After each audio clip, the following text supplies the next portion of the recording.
शाहीन नाम की मिसाइल है, उस मिसाइल का परीक्षण कर रहे थे। और हम सभी लोग जानते हैं कि झंडू लोग अफगानी माल तो फूक के बैठते हैं। सो कोई गैरतमंद आदमी होगा जिसका माल तेज हो गया होगा। सो उसने सोचा होगा कि भैया रोज रोज ये भीख मांग के खाने वाली जिल्लत भरी जिंदगी से तो साला मर जाना अच्छा। इस वजह से उसने टेस्टिंग पीरियड में ही पाकिस्तान के न्यूक्लियर साइट का टारगेट सेट कर दिया और अकॉर्डिंग टू सोर्सेस मिसाइल जाके घुस गई।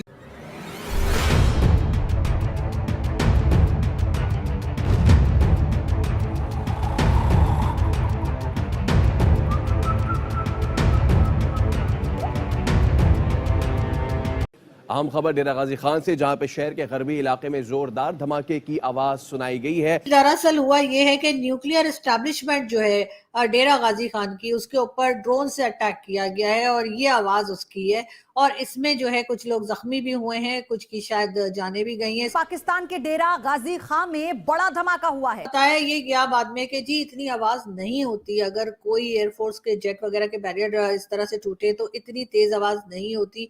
और अब इस बात के लिए भी मेरा ख्याल है कि कोई एक्सपर्ट्स ही बता सकते हैं कि क्या हो सकता है। लेकिन साथ साथ हमने ये भी देखा कि कई एम्बुलेंसेस और उसके साथ साथ फायर ब्रिगेड की गाड़ियां जो हैं उनकी वीडियो या उनकी फुटेजेस जो है वो सोशल मीडिया पे चलना शुरू हो गई।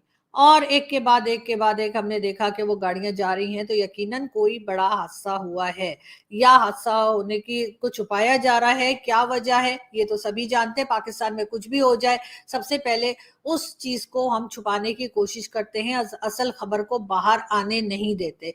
और यही कुछ इस वक्त भी हुआ। और लोगों ने ये भी कहा कि जी दरअसल हुआ ये है कि न्यूक्लियर एस्टेब्लिशमेंट जो है डेरा गाजी खान की, उसके ऊपर ड्रोन से अटैक किया गया है और ये आवाज उसकी है। और इसमें जो है कुछ लोग जख्मी भी हुए हैं, कुछ की शायद जाने भी गई हैं। इस किस्म की बातें भी सोशल मीडिया पर चल रही थी। अब ये कहाँ तक ठीक है ये मैं अभी भी आपको नहीं कह सकती, लेकिन ये जरूर है कि क्योंकि मैंने जैसा कहा कि पाकिस्तान में हर खबर को छुपाया जाता है, हर खबर को बहुत ज्यादा कोशिश की जाती है कि बाहर ना निकले, तो इसी तरीके से इस न्यूज को भी दबाने की कोशिश की जा रही है। अभी तक जब मैं ये वीडियो बना रही हूँ पूरी तरह से न्यूज जो है अभी भी बाहर नहीं निकल पाई है, लेकिन आई होप कि 1-2 दिन में कुछ ना कुछ क्लियर हो जाएगा। पाकिस्तान में ये कोई पहली बार नहीं हुआ है। मिसाइल्स के एक्सपेरिमेंट्स जो होते हैं वो अक्सर होता है कि जी फेल हो जाते हैं या कुछ गलत हो जाता है उसमें, लेकिन इसके अलावा इसके साथ साथ जो ड्रोन से अटैक की बात की जा रही है हमारे न्यूक्लियर उसके ऊपर इंस्टॉलेशन के ऊपर, वो भी जो है उसको भी आप रद्द नहीं कर सकते डेरा गाजी खान में।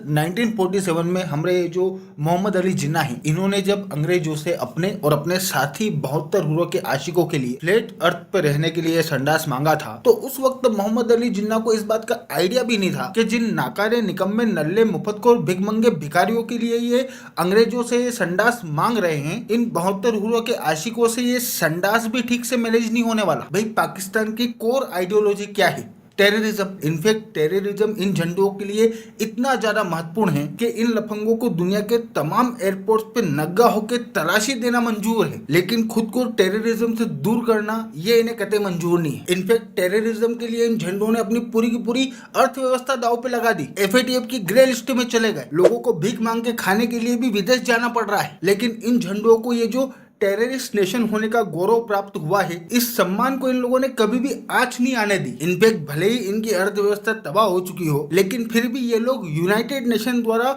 टेररिस्ट डिक्लेयर किए गए लोगों को बुला के उनसे कानून व्यवस्था पे भाषण दिलवा रहे हैं। मतलब इस लेवल का समर्पण है इन लोगों का टेररिज्म के प्रति। और यही तो मोहम्मद अली जिन्ना का सपना था। लेकिन आज की तारीख में इनके यहाँ पे चलो हिंदू लड़कियां, क्रिश्चियन लड़कियां, सिख लड़कियां सुरक्षित महसूस ना करे तो समझ में आता है, क्योंकि उन्हीं को मार पीट के तो ये झंडू लोग जन्नत जा रहे हैं। लेकिन साल 1947 में मोहम्मद अली जिन्ना द्वारा बनाए गए इस संडास के अंदर आज की तारीख में टेररिस्ट पे सिक्योर महसूस नहीं कर रहे हैं। मतलब बेचारे शांति से रोड पे घूम भी नहीं पा रहे हैं। कोई भी आता है वो ठोक के चला जाता है। मतलब आप लोग सोचो कि हमारे ये जो मोहम्मद अली जिन्ना है, उनकी आत्मा को कितना दुख हो रहा होगा, क्योंकि इनकी ये नाकारी निकम्मी औलादे अपने यहाँ पे आतंकवादियों तक को सिक्योर महसूस नहीं करवा पा रही है। और सारा टेररिस्ट तो छोड़ो, इन झंडों के पास जो एकमात्र सबसे कीमती चीज बची है, यानी कि इनका बम, जैसे फोड़ने की धमकी ये लोग ना जाने कितने सालों से देते आ रहे हैं। भीख दो नहीं तो बम मार देंगे, कश्मीर दो नहीं तो बम मार देंगे, खाना दो नहीं तो बम मार देंगे, पैसा दो नहीं तो बम मार देंगे, चुप रहो नहीं तो बम मार देंगे। मतलब इनका ये वाला राग एकदम बिल्कुल फिक्स ही है। लेकिन मोहम्मद अली जिन्ना की नाकारा निकम्मी औलादों से आज की तारीख में ये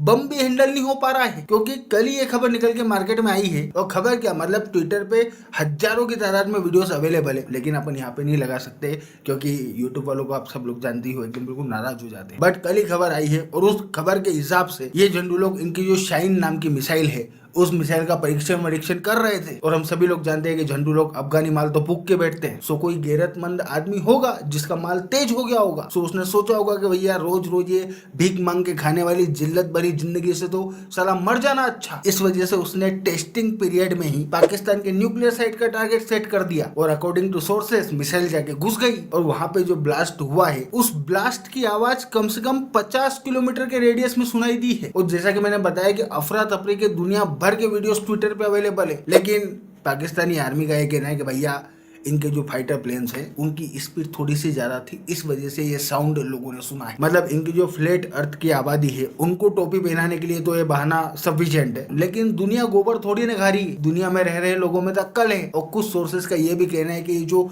ब्लास्ट कल पाकिस्तान के अंदर हुआ है इसमें बेहिसाब तादाद में लोगों की जान गई है और पाकिस्तान की जो आर्मी है वो चुपचाप सुमड़ी में लाशों को ठिकाने लगाने में लगी हुई है। वैसे कुछ सोर्सेस ये भी बोल रहे हैं कि ये काम किसी आशिक का है। भाई आफ्टरऑल जन्नत में बहुत रूहें इंतजार कर रही है, सो हो सकता है किसी आशिक ने खेला कर दिया होगा। भाई आफ्टरऑल अगर आप पाकिस्तानी हो और अगर आप छाती पे बम बांध के 5, 25, 50 लोगों को अपने साथ में लेके ना फटे तो आपने जिंदगी में अचीव क्या किया है।